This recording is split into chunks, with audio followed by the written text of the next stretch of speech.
got that cherry bomb.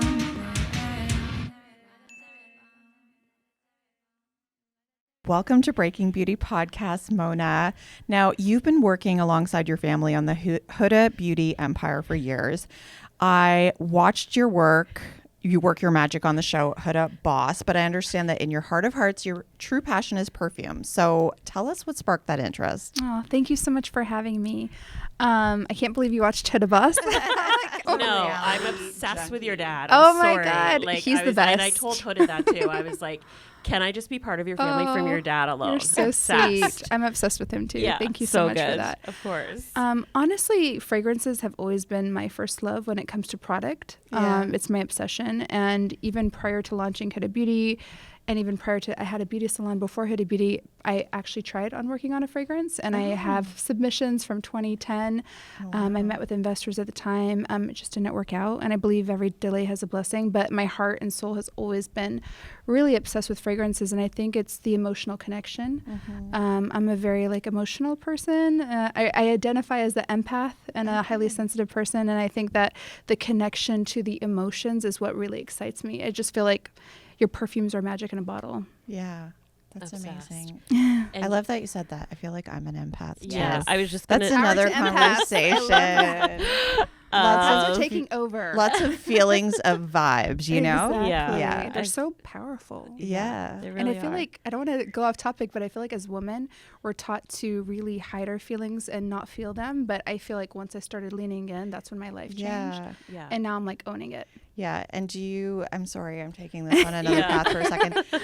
Do you ever do any type of Reiki? I've tried some Reiki. Okay. It's been a long time. I only tried a few sessions. I was going through something and it was so overwhelming. Yeah. But it was magical. I really, Yeah. felt a huge connection to the healer. I've done some chakra healing too. Yeah. But I'm really into any type of healing, whether it's, therapy or just non-traditional methods as well. But I just love discovering how to feel your best. Yeah. And that's what we're trying to do with Kayali. We're really trying to make people feel something through the magic of perfumes. Yeah. I've started kind of tapping into Reiki because so as cool. sort of like a meditation, because when you kind of meditate and you see like the light, like a purple light, and I've started just like spreading that down my body and then doing it for friends. Wow. Like Ooh. to try to send them I like want to try one healing with you next vibes. time. It's kind of interesting. It's very new to me, but I've started listening to podcasts actually about how to do Reiki. Anyways, cool. I took that off course. I love that. Thank you for indulging. I part knew, two. but I knew that you're going to be obsessed with Mona for that reason. Thank you. Part two, we do Reiki on each other. Hard turn back. Hard turn, Thank you. detouring Oh, back. Yes, we're gonna Reality pause TV. for 1 second. Oh my God. And I know that you returned to reality TV on season 2 of the Netflix series Dubai Bling. This is not Real Housewives of Dubai, everyone. It's Dubai Bling, and season 3 is coming out soon. So, what's been the rose and the thorn of doing that type of show? Because you got to bring the drama a little bit, like drama with strangers versus drama with your family on It's Huda very Boss. different. Yeah. I feel like it's my first venture into reality TV because Huda Boss to me was more of an extension of social media because it was on Facebook Watch. Totally. And also Huda and myself were both executive producers on the show. So it was very much what we wanted. I mean, it was a great opportunity. Yeah, and Meta was totally. really supportive. They really gave us the green light to do what we wanted and just showcase our brands on their platform, which was a dream come true. Yeah. But it didn't really feel like reality TV. Dubai Bling is definitely it was a new experience for me. Yeah. I'm not going to lie, it was definitely hard. I'm not a dramatic person. Yeah. And it's a dramatic show. And Yeah. also to be interesting on reality TV, you have to be a little bit dramatic. So Right. I'm not going to lie, in the comments, everybody was like, you're so boring. my You're so vanilla. Yeah. I was like, yes, I am. I'm very vanilla. That's I'll so own funny. it. That's so It's funny. vanilla. It's I called like peace. Kayali. It's our bestseller. Exactly. In your That's by face. design. Yeah, That's by exactly. design. Exactly. So let's talk about that, your fragrance journey. You created Kayali in 2018. Why did this brand need to exist? You're passionate about it, but was there something missing in the market as well that you thought, I can bring this to the people? Yeah, I would say firstly, it's my obsession. And I feel like any founder, whether if they're going to create a product or even a service, it needs to be that one thing that you can't stop thinking about. And it's your passion. And you could picture yourself doing it forever without being paid, because most likely you won't be for a long time. So I've always had a passion for perfume ever since I was 14. I started collecting perfumes then. And after moving to Dubai when I was 17, that's when my love affair for perfume just skyrocketed. I reconnected with my Middle Eastern roots of just understanding the culture and how they use perfumes very differently. The power of layering was very new to me then, but I didn't realize that people in the Middle East have been doing this for centuries. It wasn't something new, but I was very inspired by that. And to me, Kayali is a mixture of many things. Part of it is paying a tribute to my culture. The name itself is My Imagination in Arabic. And then we talk about layering a lot. It's a big pillar for us. Just really explaining like how to use perfume layering to create a mood you want to feel.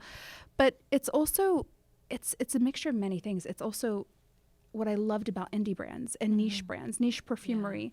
I love that you could understand what you're going to smell without actually, going to the website or the internet to search for what's inside, like having a hero note. So that was something that we implemented for Kayali. I love the fact that the scents are very unique, so they're not very commercial juices. Like the juices to me are very, interesting, disruptive, unusual. So I kind of took what I loved about all aspects of perfume and combined it into one and birthed Kayali through that. So to me, I did feel there was something missing. And I did feel for a very long time that the fragrance industry was so boring. Right. Like so boring. It kind of was. It's just it was just finally, repeat, like cookie Exactly, cutter, yeah. like very commercial, Yeah. and not really that special unless you were going to the indie brands, which were very, Exactly. very expensive. They were. That's also what I think you've done so Yes. brilliantly. And they skewed a bit older, really. Like it Yeah. wasn't a Sephora clientele, that's for sure. Definitely. So there was something kind of missing then. And now you have curated 25 perfumes in your stable. And I understand that Kalie Vanilla 28 is the #1 bestseller. Yes. Tell us about creating that, because, what was the brief? What was that process like? So it was really interesting because we did work on this from 2017 when I was first working on the development Okay. for the brand. So it was part of our original 4 collection that we launched. Originally, the concept was a little bit different. So we launched 4 scents together. The elixir was supposed to be that juice that you wore, and it was supposed to be the one that everybody wore no matter what. And then we created different layers to go on top. So there was citrus, musk, and vanilla 28. So it was depending on what you wanted to feel, you would use that with your elixir. We didn't expect vanilla 28 to take off the way it did, and it became the hero.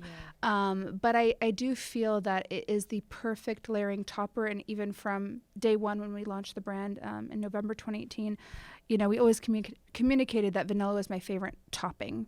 To me, a vanilla fragrance, it doesn't have to be vanilla 28, but a nice vanilla fragrance to me is the whipped cream to your dessert. So it's like the perfect way to just finish off the dessert.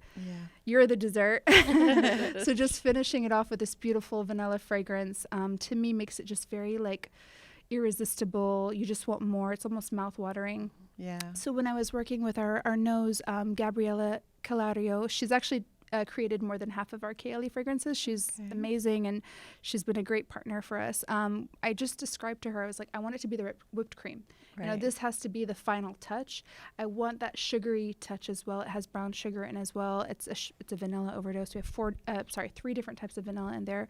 Some amber, some tonka, some jasmine. So it's really beautiful, and to me it works with everything, but it's also standing very strong on its own too. Like we hear a lot of people just wear it on its own, although we did create it to layer. Yeah, interesting. That's an interesting starting point. Was that the one that Cardi B was spraying the other day? She was actually. I was She dying did. laughing because she didn't even take them out of the box. I know. That was too funny. And she mixed it with yum pistachio gelato, which a lot of people do love that combination. It's like a gourmand dream. So yum pistachio gelato is, if you like pistachio gelato, it smells very similar to what you'd smell if you went into like a gelato stand. And then Vanilla 28 just makes it more gourmand, more sweet, Ooh, more yeah. enticing. Have you guys tried them? I've tried the pistachio and the vanilla. did? I've not worn them together, but I was dying what she was saying. She was just like, I'm not like everyone else. Like I like to smell good, like a snack. And it was just this whole tirade. And I don't know, is she a partner with you guys or anything? No, we That's we amazing. just connected recently through a Oh, friend, that's so so I funny. managed to like maneuver my way into getting her PR and everything. That's so great. I really would love to create something with her one day. You never know. She's one Yeah. of the few celebs that don't have her own fragrance line. Yeah. There's not many. Yeah. It'd be she would be perfect. So to explain to everyone, she had the box. She had the bottom of the. She kept the bottom of the box on the fragrance and just Yeah. took the top of the box off, and she was Yeah. spraying that way. Yeah. Like it was. She couldn't even wait to get it out of the box till she Right. was spraying Right. it. Was the idea? Amazing. Yeah. Amazing. Were there any other stories when you were kind of testing it or anything? Like I'm smelling The vanilla the vanilla fragrance? fragrance. I mean, Like in I the had- wild, you know, I on had other people. so many vanilla fragrances because if I had to pick one note, Yeah. it would be vanilla. Like Yeah. that's my love affair. It's vanilla notes. Yeah. I love vanilla fragrances. I'm a very, very vanilla person too. I'm like, very simple, like very play it safe person. But I also always remember when people ask me what was my first scent memory, I always go back to birthday cake. And to me, Yeah. it's like that vanilla frosting, vanilla cake itself. That smell of cake just, I remember as my first scent memory. Yeah. Along with like matches and candles and that melted wax. Like that's my first scent memory. But cake Right. is like definitely something very special, and it just makes me happy. Vanilla, I think, makes most people happy. Yeah, because I feel like that's got to be the most popular kind of scent profile It is around now. around the world. It wasn't before, believe it or not. Interesting. It just became a huge trend Yeah. the past few years. Yes, Before it everything was has all about vanilla. florals. Yeah. Everybody was launching a floral fragrance. I don't want to like toot our own horn at Kayali, but we have been given a lot of credit for starting this trend in a more commercial, big way. Because before it was more of like either mass brands creating something too simple, not very interesting, not complex enough, or the niche indie brands. But we've done it Yeah. in like a bigger way, which is amazing to hear. And now we see a lot of vanilla launches, and it's crazy. There's so much vanilla everywhere. Yeah. But I think it goes back to happiness. People want to feel happy, and especially after COVID, just people really started leaning into like using their fragrances to create a feeling. Yeah, it's And true. I love it. And Yeah. what's the best descriptor you've heard about the vanilla perfume? Like on Our social Vanilla media. 28? Yeah, on social media. Have you heard anyone describe it in a unique way? Because this is the challenge with perfume. I love hearing that, like, it makes people turn heads and like, oh, somebody met their partner because they wore it and they were irresistible and it made them love feel so that. confident and sexy. Like, that is my favorite thing to hear, because I just think having that little boost of confidence, I think we all need it no matter what. And just knowing I helped make that happen, just, oh gosh, it hits a spot. That's so great. You know what's so funny? My daughter, she's 14 and she has anosmia. Wow. Oh, okay. She's never been able to smell Nothing. nothing. Okay. But she wow. wears perfume. Wow. She wears perfume every day. That's and great. Good for her, like though. way more than I do. Wow. But I think part of it is because, she just wants to make sure that she smells good, because she Yeah. doesn't know what Oh, wow. Yeah. she smells like, right? But it's very interesting because I think her experience is really based on people's reactions more right. than anything, right? And you see people, they like, if you do spray yourself, you Yeah. just put on your perfumes, you see people's eyes light up and they're like, ooh, what is that? And that feeling just, it feels so nice. Yeah. it I does. try to curate them for her. Oh, that's good. nice. Yeah. I try to curate them, and like a friend will give her like Victoria's Secret. I'm like, get that shit out of here. Listen, kidding me? I like those gotta moments. put her And on for Kayali. 14, those create core memories. I'm telling you. No. She's gonna be wearing Kayali next. Trust me. Yeah, she's gonna be one of the cool I kids. would be so honored. And Mona, I know you've talked openly about being a bit of an empath, a sensitive soul, and you wear your heart on your sleeve. So what are the pros and cons of that quality when it comes to creating fragrance? Like, do you think you're more tapped in, or and working in business too. Yeah. I would definitely say leaning into your feelings makes you more tapped in. You know, I actually did a lot of therapy during COVID, like 2020. And I didn't realize how disconnected I was with my feelings. I actually was unaware. And I started like unpacking things and like processing a lot of things. And I realized like so much of my intuition was like gone, you know, like if you don't have this connection with your feelings, it's like your gut, you know. So I think if you don't tap in and have that connection at all times and have a healthy connection to your feelings, I think you make bad decisions. I did, for sure. And I think that really like leaning in and understanding, I think, you know, you don't have to feel them all the time, but processing them is important. You don't have to live there, you know, because if you are an empath and you're sensitive, you can get overwhelmed. And I used to get overwhelmed a lot. But just knowing that you need to process them in a healthy way, that really gives you the best connection to your soul and your intuition, which is priceless. Like nothing beats intuition. I think Kayali was actually struggling until I did that. It was like untapping this, like, you know, instinct to like make better decisions. Right. Because I think it is, because honestly, you have a palette of an infinite number of ingredients you could choose from, right? Yeah. So if you are not leaning into what your gut is telling you or what your intuition is telling you, you could be all over the map, Of right? course. In terms of like picking like a winner. Yeah. I think I'm so. curious what you mean by that, because that's, you know, probably a lot of listeners might hear it and think, okay, but was it really struggling? Like, what was a turning point that you would say you were like, no, that was key? I mean, I think, yes, it was definitely struggling. I mean, there was a point in 2019, 2020, where Sephora was like, you need to either figure it out or we're going to take you offline. Wow. We were only online in Sephora US. I mean, for them to take you offline, that's means you're really not doing well. You're not even taking shelf space. So yeah, I think it was just like having better intuition, not only from like a product development standpoint, because that definitely was lacking as well. But it was also like storytelling and expressing myself, and also building the right team behind yourself and having the right decision making there. I think there was like a little bit of like, I was maybe too rational all the time, and not emotional enough, because I was just blocking a lot of things. And I think tapping into your emotions is so important, no matter what industry you're in, but especially if you're in something creative. You need to have that connection, because that's how you tap into your art. And every bottle has a story. You know? I love that. I feel like that tapping into your gut is important, like you said, in building a team too, because you can kind of like look at a resume or a CV and it looks great, but if you don't have a chemistry with somebody where you can trust them and like, you know, really kind of like lean on them and work as a team, then I feel like that could, it all makes sense on paper, but your gut is always right. Yeah. And for the longest time, I always denied it. And I had like, there was like, you know, just disconnect, like no signal, like there was like a blockage there.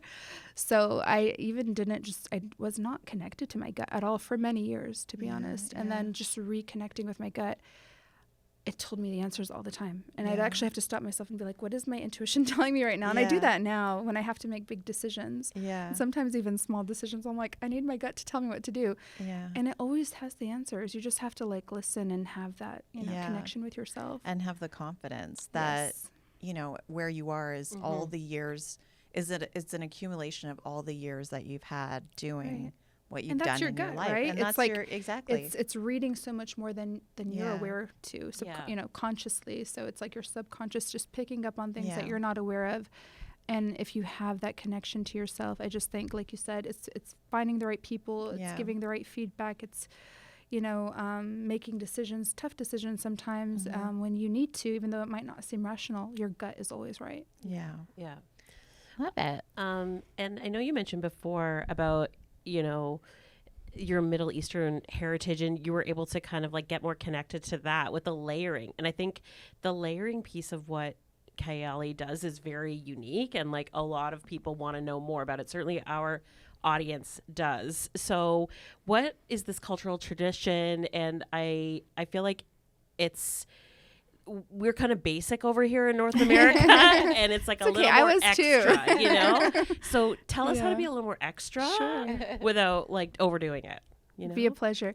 So I'm not going to take the credit, because it was actually inspired by the people I met in the Middle East. You know, when I moved to Dubai, I was so inspired by the way they wore perfume. I remember moving there in 2002, and a guy I liked in university, I was like, what perfume are you wearing? And he was like, it's Coco Chanel Mademoiselle with oud oil. And like the combination together, like it was not like anything I've ever smelled before. So it sparked a few things. I was like, there's no gender in fragrance. Like wear whatever you want to wear, no matter what. and B, mixing two different things together creates something super unique, whether it's 2, 3, 4 things, whatever, because people wear a lot there. They wear like perfume oils, they wear scented moisturizers, they have their perfumes, they have something called bukhur, which is like a wood that you burn and the perfume smoke goes onto your clothing or even your house, like after, because we eat a lot of smelly food in the Middle East, so after they eat they'll fragrance the room and it completely changes how it smells, and it just feels so nice. So they just add so many different layers, not just mixing different eau de perfumes together, but different types of fragrances. And I found it so like mesmerizing. Yeah. And not just from, the rituals perspective, like it felt like there was so much intention put into it, which I found it as like an act of culture, but also self-love. Like people would do it to go to bed. They do it throughout the day. It's just a part of their lives versus an afterthought, which was what I experienced when I grew up in the States before.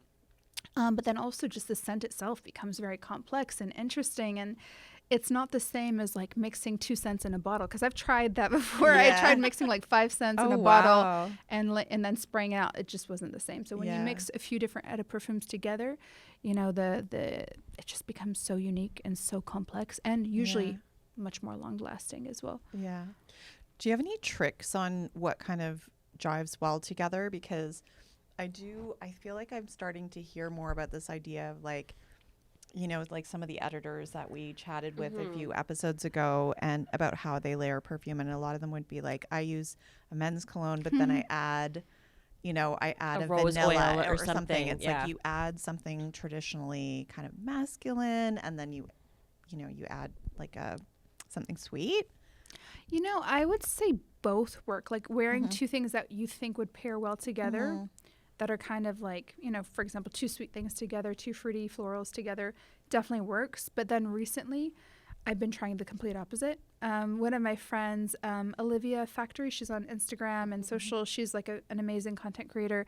We did a content creation session together, and she was like, let's try odd combinations. And it was all like the most weird, like polarizing mixes together. Oh, that's so fun. And oh my God, I can't describe to you how beautiful the combinations were. So she changed my perspective, and since then I'm like, wear whatever the F you want. Like, okay, give us an example. So it's like, let's say like orris and like lemon fragrance, or like what give us an example exactly. of You something could do that didn't go together. We mixed, I don't have it here, but I can probably pull it. It's our tobacco oud, which is a very, very, it's our strongest oud that we have, one of the strongest ouds that we have.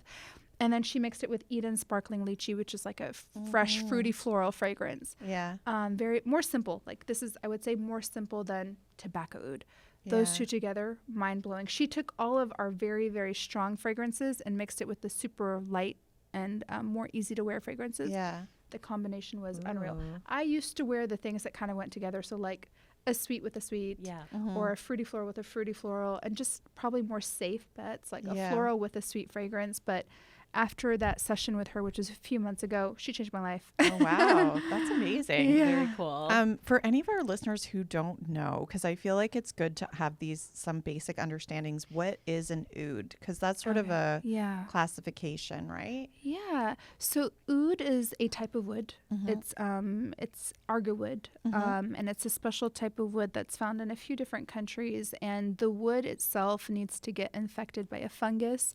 And then as a defense mechanism, it produces this oil that they extract then from the tree. They can artificially create that, reaction to trees and then extract the oil, but the best ouds happen naturally.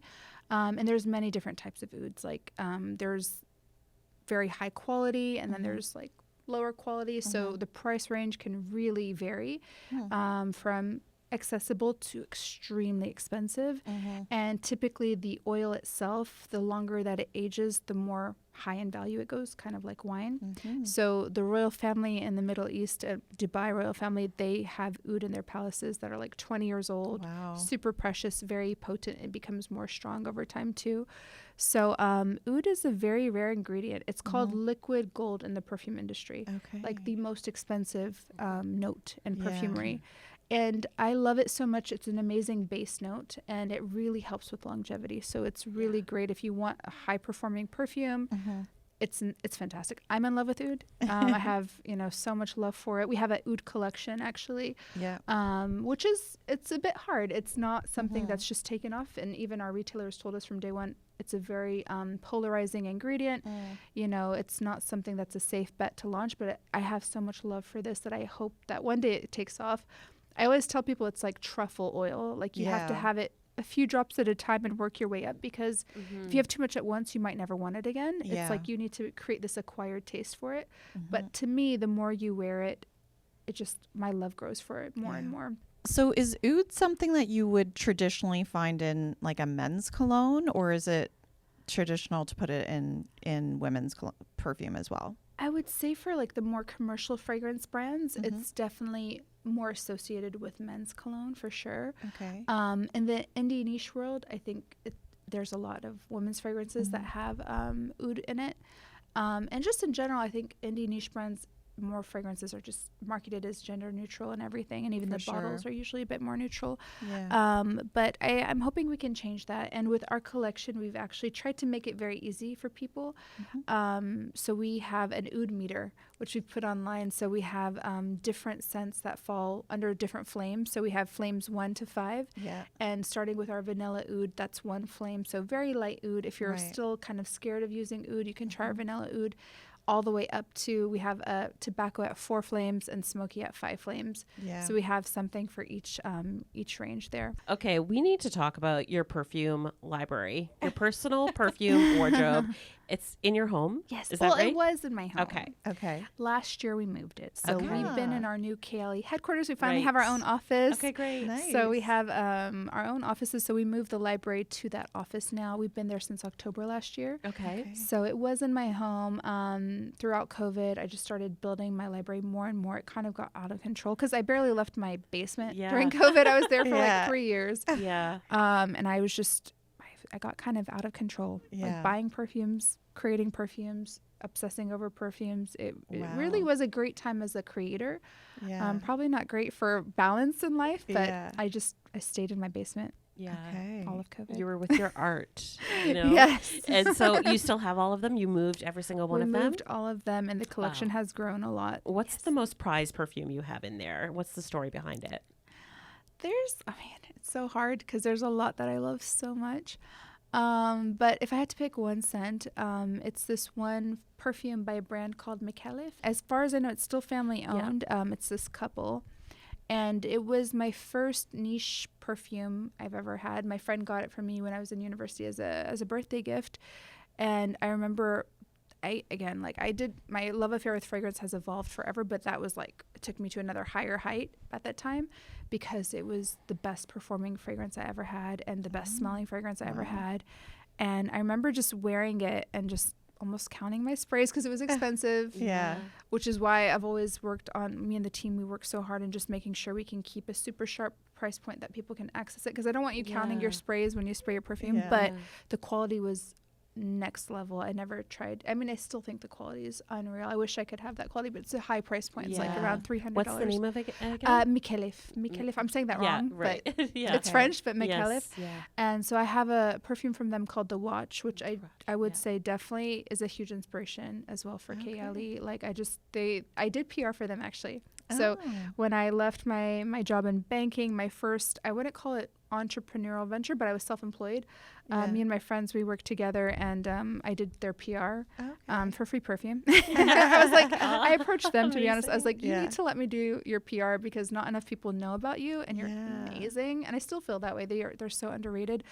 I just got close to the couple, and I got to know their story, and I was like, oh my gosh, if I could do this one day, I would dream to do this. So I think it's definitely a part of the story, that made me realize, okay, it's not out of reach completely, but I'm very inspired by what they did. Okay. All right. We will look it up. We did have a question about storage from somebody in our Facebook chat room because you have so many. But what are your tips for keeping them? Like if you do have that many fragrances, you don't want them to spoil. So do you have a tip for that? There are definitely some tips for sure. I do keep my library temperature controlled, so usually it's on 19 degrees Celsius. So everybody comes in with like a robe and in a Dubai, jacket. that's freezing. It's Here cold. it's balmy. Cold. Yeah, that's actually true. Here it's like the perfect place to store your perfumes. Yeah. So dark, not too much light. Try if you can put LED lights rather than normal bulbs in the room. No sunlight if you can, and super cold. Another tip that I actually learned recently last year from Olivier Cresp, who's a master perfumer. I don't know if you guys know him. He worked on Yum Pistachio Gelato with us. Oh, amazing. He actually taught me, he was like, the less liquid you have in a bottle and the more oxygen you have, the faster it goes off and oxidizes. Oh, interesting. So he's like, if you have something that's, maybe it's like up to here with fragrance, decant it into something small. So and if it's like a partial fill or it's like getting low, decant it. Into a smaller bottle, like these Yes. cute ones on the table. Exactly. Or an atomizer, or if you have some like bottles that are small, you could buy them on Amazon and everywhere. Little they have a lot of travel options. ones. So just don't leave your fragrance with a little left in it. I used to do that all the time. So when he told me that, I was Yeah. like, oh my gosh, I always save a little bit because I'm like, I just want to Right. have Yeah. a reference. Yeah. But he's like, that's actually going to spoil your Okay. perfume. That's a great tip. Yeah. Do you dust them? We do, yes. We do. We take good care of our babies. Wow. I We am love them over there so with much. a Swiffer on these bottles, and I'm like Swiffering my Chanel, and I'm like, this is wrong. I need something more chic. Like, you honestly should come. Here's an idea: come out with a little Kayali duster, Oh, because I love so many that. people That's have cute. collections. That's really Trust cute. me, and you want to keep them out, but That's really they cute. collect dust. Yeah, they do. You're right. Gift with purchase. I love that. I love Gift it. with purchase. Cute idea. I want to ask you really quickly about finding your signature scent. I know that this is probably could be a whole episode, but what would be your top piece of advice for anyone who kind of doesn't know where to start? Yeah. I have to be honest with you, and this might be controversial, Okay. but I think we should do away with signature scent. I feel like we should all figure out different ways we feel through certain fragrances and create our moods through fragrance. Like, and it can be different to all of us, right? Like, I know what makes me feel happy and like playful and like nostalgic, almost like a kid. And then I know what makes me feel sexy. I know what makes me feel confident and bold, what makes me feel more relaxed. So I feel like we should have different combinations or a scent by itself. It could be one perfume for different moods and emotions. I think gone are the days for signature scent. We need to break ourselves out of the box and feel the wide range of emotions that come through a fragrance. And there's so many. So I hope we can get rid of signature scents and get everyone to be more experimentative and just really understand the magic of perfume. Yeah. There's so much to it. Yeah. And every time I meet people who just wear like one or two scents or Yeah. the same scent most of the time, I'm like, you're missing out. Yeah. No. I also love just the joy of like rediscovering a favorite and going Yeah. back. Like, I just sprayed on Chanel Le Beige today, Oh, and I haven't nice. worn it in so long, and I'm just like, I'm obsessed. I'm re-obsessed. That's the thing with Yeah. perfumes. It can be so nostalgic and just playing with that scent memory, but creating new memories too. And you could take, one of the scents you used to wear a long time ago, mix it with something else. Yeah, make That's it start modern, wearing make that. it modern. That's So just play with it. It needs to be fun and playful. Yeah. So we're trying to make people feel more comfortable doing that, whether it's with Kayali or any other brand. Like, we just want people to really like understand that, fragrances are such a magical tool. Like, we always say this, there's like the power suit. We always talk about the power lip, but there's also power perfume. We need to make that a thing. Before you go into a meeting or a date or a podcast, put something on that makes you feel your best. Yeah. Okay. And, we touched on this earlier, but I know that beyond using perfume to feel good, you're such a big proponent of personal improvement and self-care. It's even in your bio and Instagram. You're about the power of manifestation. And this isn't just like you're writing in a 5-minute journal, Mona. It's like I've even heard you say that you wanted to become a therapist. I still do. You do? And that you My give next chapter. therapy sessions Yeah. to people in your life. Oh. So Thanks for researching that. Yeah. Yeah. So tell us about that. I do And love are people therapy. offended or not? Would I give them therapy? Yeah. No, I mean, to be honest, Yeah. I'm not gonna lie. I think I'm even more passionate about therapy than I am perfume because wow. it's just helping people Yeah. find their way and like, you know, take them to the next level. Mhm. I always tell all my therapists, I'm like, you're a key to take people to the next level if you have good therapy. So yeah, I do want to become a therapist in my next chapter. I don't know when that will be. If it's 10 years from now, 20 years from now, whenever I retire from Kayali, I hope that I can do that. Or even contribute to the industry before then, because I have a lot of amazing therapists that I'm very close to. So like helping them give more therapy to other people in a bigger way. So we've talked about that. But yeah, I've met a lot of people, my team, of course, and also people I've met online, just on social media. I'm like, you need a session of RTT. It'll change your life. It's called Rapid Transformation Therapy. I don't know if you guys know Marissa Peer.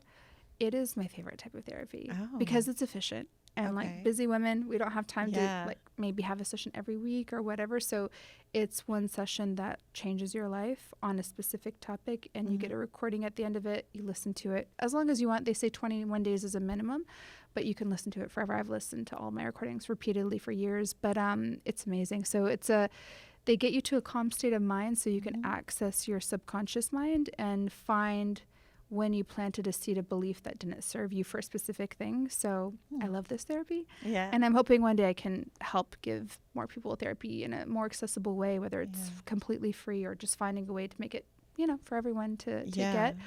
But where was I? I'm sorry. That's exactly what we that was asked it. you. I'm really impressed with how you talk about therapy and like the power of manifestation, and it's working for you. Yeah. You know? I think it works for everyone if you just keep trying. You can't give up, you know, because I think all of us give up too soon on everything, whether, you know, and I've done it on other areas of my life, you know, it's just, you need to teach yourself to keep going no matter what, you know, like whatever it is you're trying to achieve, if you keep trying, you're going to eventually get there. Is there a specific mantra that you recite to yourself or say in the mirror? I have so many. I have like a whole note of mantras. Oh, yeah?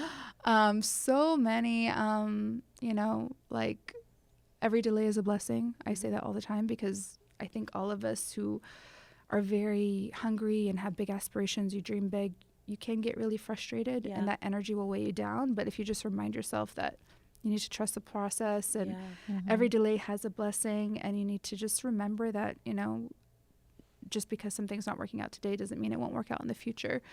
So that's one for sure. Count your blessings. Like I try to remind myself to be grateful at all times, no matter what, even the worst things, there's like good in it, in it to win it. I'm like, I always like just try to put myself up. I'm like, you need to try as hard as you can.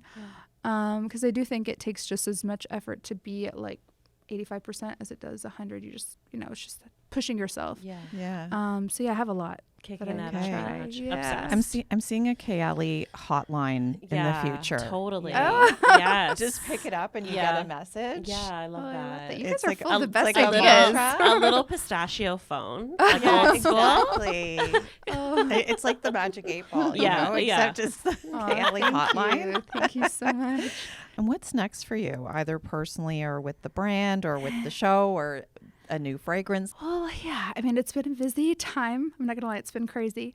We did film another season of Dubai Bling, so that will be airing. They didn't give us a date yet, but most likely end of the year or beginning of next year. So I'm kind of excited and nervous for that. Yeah, great. It's always nerve-wracking. I want to see what the drama is. You had to like tap in and pull it out. Oh because my God, there's so much pressure. It was crazy this season. Yeah. I'm not gonna lie. There was many times I was gonna walk off. I was like, I can't do this. Oh my I'm too God. soft. Okay, we'll watch for that. The potential walk-off moments. Yeah. What's the wedding one? Tell me. Did you wear this yourself? I wore samples. Okay.